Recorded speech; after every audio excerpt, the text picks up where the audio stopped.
Hello বন্ধুরা, Aditi online studio YouTube চ্যানেলে আপনাদের সকলকে স্বাগত জানাই।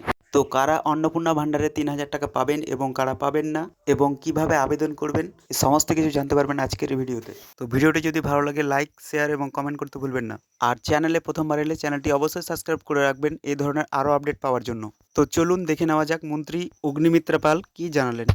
দেখুন, যারা লক্ষ্মীর ভান্ডার পাচ্ছিলেন তারা সবাই অন্নপূর্ণার ভান্ডার পাবেন। আমি আবার রিপিট করছি, যারা লক্ষ্মীর ভান্ডার পাচ্ছিলেন তারাই সবাই আবার অন্নপূর্ণার ভান্ডার পাবেন। এদের মধ্যে যাদের নাম বাদ গেছে ৯১ লাখ মতো, তাদের অ্যানালিসিস হবে।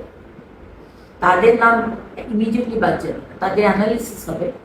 তাদের নাম মারা গেছে, সে তো আর লক্ষ্মীর ভান্ডার বা অন্নপূর্ণার ভান্ডার, লক্ষ্মীর ভান্ডার পেয়ে এসছে, অন্নপূর্ণার ভান্ডার সে পাবে না।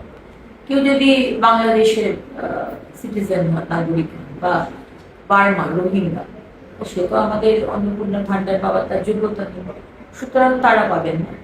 কিন্তু যাদের নাম যে কোনো কারণে ডিলিট হয়েছে, তারা আমাদের নাগরিক নন, সেটা অ্যানালিসিস করার পরে জানা গেল তারা লক্ষ্মীর ভান্ডার পাবেন না। এর থেকে আলাদা করে রাখা হয়েছে যারা ট্রাইব্যুনালে আপিল করেছে, তাদের নাম কাটা গেছে, এবং যারা ট্রাইব্যুনালে আপিল করেছে তারা কিন্তু এখনো লক্ষ্মীর ভান্ডার পাবেন। তাদের নাম কিন্তু কাটা যাবে না, বিকজ তারা আপিল করেছেন, তারা প্রসেসে রয়েছে। এবং যারা সিএ এর জন্য আপিল করেছে তারাও কিন্তু লক্ষ্মীর ভান্ডার পাবেন, তাদের নামও কাটা যাবে।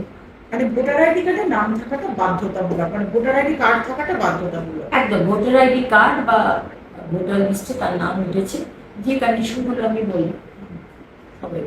বলছিলাম যে এতদিন তো দুয়ারে সরকারের মাধ্যমেই হয়েছে, কিন্তু আমি আমার ডিপার্টমেন্টের সাথে কথা বলে আমি অলরেডি বলে দিয়েছি অন্নপূর্ণার ভান্ডারে অনলাইন কমপ্লিটলি এখনই ব্যবস্থা করতে, এবং ইমিডিয়েটলি অনলাইনে যাতে সমস্ত মানুষ যে 1 পাস 2 পাস বা যে হয়তো শিক্ষাটা পাননি, হয়তো মানে শিক্ষিত নন, এতটা ইজি করা হবে এই অ্যাপ্লাই করার পোর্টালটা, কিন্তু যে কেউ মানে পোর্টালে গিয়ে অ্যাপ্লাই করতে পারে। সুতরাং অনলাইনে অন্নপূর্ণার ভান্ডার আমার প্রত্যেকটি বাংলার মা বোনেরা যাতে অ্যাপ্লাই করতে পারে, আমরা কিন্তু সেই ব্যবস্থা করছি ইমিডিয়েটলি। কারণ কি, মাননীয় মুখ্যমন্ত্রী বলে দিয়েছেন যে 1 জুন, মাইন্ডেড 1 জুন থেকে আমরা যা যা প্রতিশ্রুতি দিয়েছিলাম, ৩,০০০ টাকার অন্নপূর্ণার ভান্ডার এবং সরকারি বাসে মা বোনেদের কোনো ভাড়া দিতে হবে না, এই দুটো আমরা চালু করতে শুরু